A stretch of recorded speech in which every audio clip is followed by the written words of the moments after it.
Hello, and welcome to Lord of Facts. Dreams. Dreams are very weird when you think about it. Every night as we sleep, we experience a sequence of hallucinatory visions strung together into a bizarre narrative that usually doesn't make much sense, with dreams often involving unusual combinations of people, things, or places. The world of dreams is a kind of bizarre unreality, surreality, as you could say. Surrealism. Surrealist. Surreal things prop up, not just in our dreams, but also in many works of art, literature and films. How did this begin? And how does Surrealism influence the modern world? The Surrealist movement began in Paris in the early 1920s and were led by André Breton. Much like the Dalists that inspired them, they were critical of the society that was responsible for the First World War and the countless deaths it resulted in, and sought to bring about societal change through art and literature. They wanted to change the accepted methods for creating art, and thereby change the world. Many were avid supporters of Marxism, with some even being involved in Marxist groups. The movement included artists such as Salvador Dali, René Magritte, Max Ernst, Man Ray, and Mary Oppenheimer. The Surrealists wanted to create art by tapping into the unconscious mind and unleashing the repressed creative potential they believed could be found there, and thereby liberate the human imagination from moral, religious and societal norms, thus allowing the free flow of thought. They were heavily influenced by the psychoanalytical findings of Sigmund Freud and Freud's book, The Interpretation of Dreams. In 1924, the first Surrealist manifesto was published, and in the same year, the Bureau for Surrealist Research opened in the Rue de Grenelle in Paris, which sought to gather as much information as possible on the unconscious mind. Part of the Surrealist method for creating art involved the mystification of mundane, everyday objects. Normal everyday objects we don't think too much about were made to seem strange again by being placed into new contexts, or by being juxtaposed with opposing or unrelated objects in unusual and surprising ways. An example of this is Mary Oppenheimer's 1936 work, Fur Breakfast, in which a cup, saucer and spoon are covered with fur, resulting in these seemingly normal objects once again seeming bizarre and interesting. Dali's lobster telephone juxtaposes an old-fashioned rotary dial phone with a lobster as the phone, and thereby carries out this surrealist process. In 1936, an Exhibition Surrealiste d'Objects, or Surrealist Exhibition of Objects, took place at the Galerie Charles Retton in Paris, and was based entirely around the mystification of everyday objects. This event showcased bizarre combinations of unrelated objects, as shown in this photo here. Automatism was another part of the Surrealist method, which involved creating art without the use of the conscious mind. Automatic writing involves the writer sitting down and writing anything and everything that comes to mind, minimising conscious interference as much as possible. Many works of Surrealist literature were created using this technique, as well as using juxtaposition and exquisite corpse.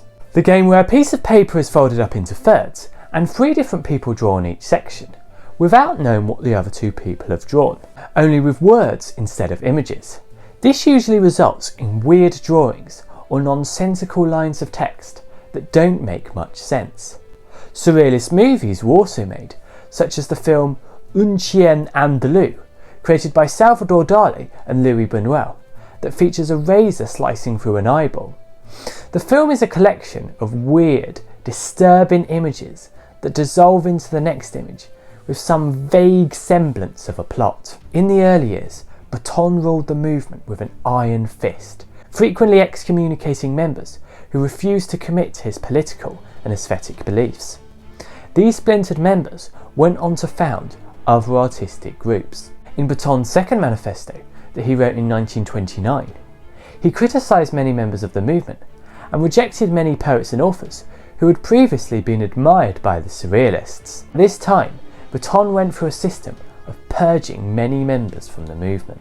Salvador Dali would access his subconscious mind by sitting in a chair with a key in hand and a metal plate underneath the key. The idea was that as he fell asleep, the key would drop out of his hand and land on the metal plate below, creating a loud noise that would wake him up and allow him to draw inspiration from his brief sleep.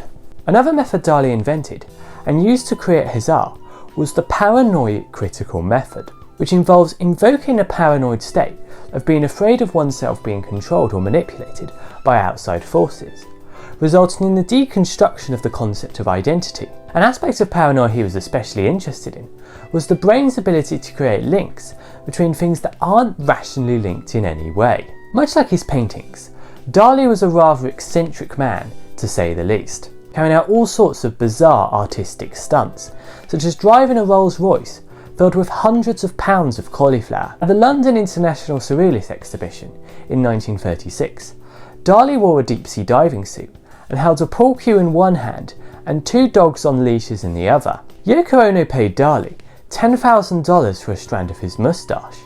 However, he sent her a blade of grass instead, still wanting the money, but believing her to be a witch trying to curse him. To avoid paying for meals, Dali would draw a sketch on the back of cheques, knowing that no one would cash in a piece of his original artwork. Dali would also hold themed dinner parties where he asked his guests to wear extravagant, outrageous costumes and would allow wild animals to roam freely during these events. As part of the Surrealist movement, Dali was a huge admirer of Freud and his theories. Dali met Freud in 1938 at Freud's home in London, an event which Dali considered to be the most important of his life. Freud wasn't overly fond of the Surrealists, however, believing them to be cranks, although meeting Dali did change his opinion on them, if only slightly. Although the movement began in the early 1920s, they weren't the first artists to create art that could be considered surreal. In the 15th century, Hieronymus Bosch painted nightmarish hellscapes depicting horrific, unnatural creatures. Bosch's most famous painting, The Garden of Earthly Delights, consists of 3 slides. The first based on Adam and Eve and the Garden of Eden, the second is a non-biblical scene featuring hundreds of naked people, and the last is a vision of hell depicting all kinds of terrifying creatures and punishment. Whichever of these panels you look at, weird things are to be found, such as this creature that has the head of a man, the body of a cracked open egg, and legs that morph into the thick tree trunks of a tree standing between 2 rowing boats.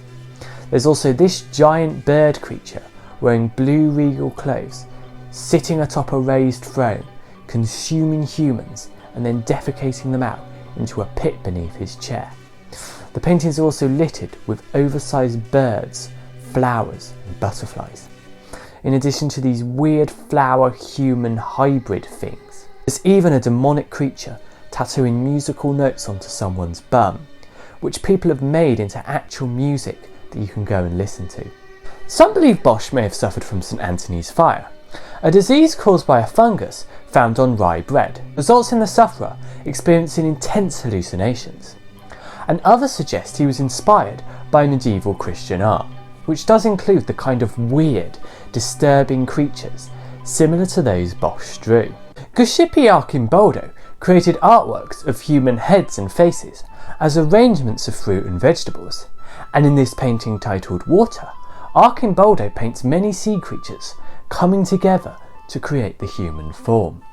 The Surrealist movement came to a sudden end in World War II, during the Nazi occupation of France, when many of its members fled to America to escape Nazi rule. Many of them went to New York, which by 1942 had become the new home of the Surrealists. However, in this new environment, the group couldn't recreate the atmosphere of Paris and had much difficulty keeping in touch due to the fact that many had also gone elsewhere. At this point, the Surrealist art movement had ended. But the influence of Surrealism lives on to this day, with many aspects of pop culture being influenced by the movement. Pop Surrealism combines surreal art with the pop art of artists like Andy Warhol, and evolved from the lowbrow art movement of the 50s and 60s. Pop Surrealism makes use of the Surrealist techniques, and combines that with popular icons or culture, often conveying satirical, social and political messages in the process. Examples of pop surrealists include Todd Shaw, Marion Peck, and my personal favourite, Naoto Hattori. Artists like Jeff Soto and Ron English are also influenced by the aesthetic. Surreal movies have also been made, such as The Discreet Charm of the Bourgeois, Being John Malkovich, Brazil, created by Terry Gilliam, and Eraserhead, directed by David Lynch, who is often considered a shining example of a surrealist filmmaker, with the term Lynchian used to describe weird surreal movies. Surrealism has also had an influence in fashion. Fashion designer Elsa Schiaparelli collaborated with Dali to create this lobster dress seen here, and much of high fashion, those ridiculous fashion show outfits, has also been influenced by surrealism, with Schiaparelli being one example of this. Surreal humour also grew out of the surrealist movement, and is a kind of humour that deliberately subverts logical reasoning, creating absurd and illogical scenarios. One of the best examples of surreal humour is, of course, the British comedy troupe Monty Python, who are so associated with this kind of humour that the term Pythonesque has emerged to describe absurd and surreal comedy. A lot of the Python sketches involve absurd, illogical scenarios, with Terry Gilliam's famous animations being a shining example of this. Adult Swim's cartoon TV show Rick and Morty also involves absurd and surreal humour, as well as various other comedy TV shows and films that have drawn inspiration from the Pythons. Much of internet meme culture heavily involves elements of surreal humour, such as bizarre juxtapositions of unrelated objects and absurdist irrational scenarios. YouTube poops involve juxtaposing characters from different pop culture franchises, specifically those popular in meme culture, to create strange, surreal videos, in addition to editing people's speech to make it look as if they're saying certain things. Some YouTubers have made entire channels based around absurd, surreal content. Cyriac is a good example of this. Cyriac Harris, yes, that is his real name, is a British freelance animator, best known for his disturbing, surreal YouTube videos, created by editing and mashing together various photos, videos and audio. Cyriac's been uploading these videos since 2006 and has gained a cult following on the internet. He's also made animated surreal music videos for various artists, including Cirrus by Bonobo, The Existential Threat by Sparks, and My Territory by Grand Popo Football Club, in addition to creating animations for E4 and Adult Swim. Felix Colgrave is an animator who creates surreal cartoon videos on his YouTube channel. Felix's videos feature storylines involving bold and colourful depictions of strange creatures and landscapes, with his most popular video being Double King, that has over 74 million views on YouTube. Colgrave has also made animated music videos that include Muggs is Dead by Cypress Hill and Don't Hurt Me by DJ Mustard, Nicki Minaj and Jeremiah, in addition to all kinds of other commercial work. So as we have seen, surrealism still has a large impact on modern culture and will likely continue to have an impact for some time to come. Thanks for watching.